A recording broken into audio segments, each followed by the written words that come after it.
Pride and Prejudice by Jane Austen. Chapter 4. When Jane and Elizabeth were alone, the former, who had been cautious in her praise of Mr. Bingley before, expressed to her sister just how very much she admired him. "He is just what a young man ought to be," said she, "sensible, good-humoured, lively, and I never saw such happy manners, so much ease, with such perfect good breeding." "He is also handsome," replied Elizabeth, "which a young man ought likewise to be if he possibly can. His character is thereby complete." "I was very much flattered by his asking me to dance a second time. I did not expect such a compliment." "Did not you? I did for you. But that is one great difference between us. Compliments always take you by surprise, and me never. What could be more natural than his asking you again? He could not help seeing that you were about 5 times as pretty as every other woman in the room. No thanks to his gallantry for that. Well, he certainly is very agreeable, and I give you leave to like him. You've liked many a stupider person." "Dear Lizzy!" "Oh, you are a great deal too apt, you know, to like people in general. You never see a fault with anybody. All the world are good and agreeable in your eyes. I never heard you speak ill of a human being in your life." "I would not wish to be hasty in censuring any one, but I always speak what I think." "I know you do, and it is that which makes the wonder. With your good sense to be so honestly blind to the follies and nonsense of others. Affectation of candour is common enough, one meets with it everywhere. But to be candid without ostentation or design, to take the good of everybody's character and make it still better, and to say nothing of the bad, belongs to you alone. And so you like this man's sisters too, do you? Their manners are not equal to his." "Certainly not, at first, but they are very pleasing women when you converse with them. Miss Bingley is to live with her brother, and keep his house, and I am much mistaken if we shall not find a very charming neighbour in her." Elizabeth listened in silence, but was not convinced.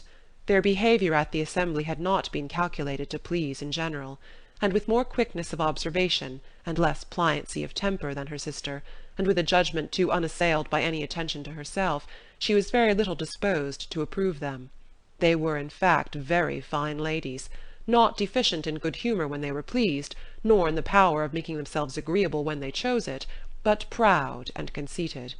They were rather handsome, had been educated in one of the first private seminaries in town, had a fortune of 20,000 pounds, were in the habit of spending more than they ought, and of associating with people of rank, and were therefore in every respect entitled to think well of themselves, and meanly of others. They were of a respectable family in the north of England, a circumstance more deeply impressed on their memories than that their brother's fortune and their own had been acquired by trade. Mr. Bingley inherited property to the amount of nearly 100,000 pounds from his father, who had intended to purchase an estate, but did not live to do it. Mr. Bingley intended it likewise, and sometimes made choice of his county, but as he now was provided with a good house and the liberty of a manor, it was doubtful to many of those who best knew the easiness of his temper whether he might not spend the remainder of his days at Netherfield, and leave the next generation to purchase.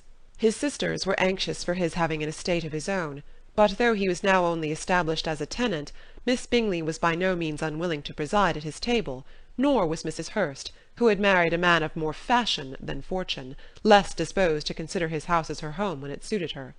Mr. Bingley had not been of age 2 years, when he was tempted by an accidental recommendation to look at Netherfield House. He did look at it, and into it for half an hour, was pleased with the situation and the principal rooms, satisfied with what the owner said in its praise, and took it immediately. Between him and Darcy there was a very steady friendship, in spite of great opposition of character. Bingley was endeared to Darcy by the easiness, openness, and ductility of his temper, though no disposition could offer a greater contrast to his own, and though with his own he never appeared dissatisfied. On the strength of Darcy's regard, Bingley had the firmest reliance, and of his judgment the highest opinion.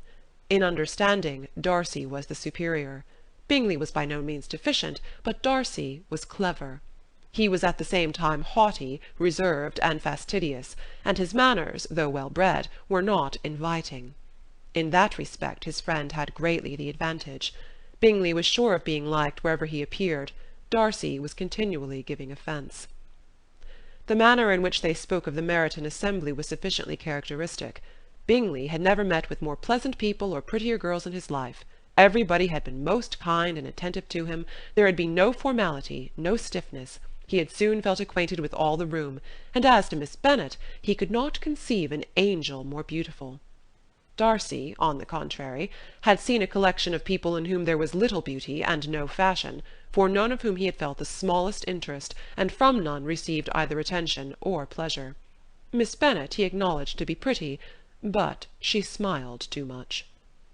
Mrs. Hurst and her sister allowed it to be so, but still they admired her and liked her, and pronounced her to be a sweet girl, and one whom they would not object to know more of. Miss Bennet was therefore established as a sweet girl, and their brother felt authorized by such commendation to think of her as he chose. Chapter 5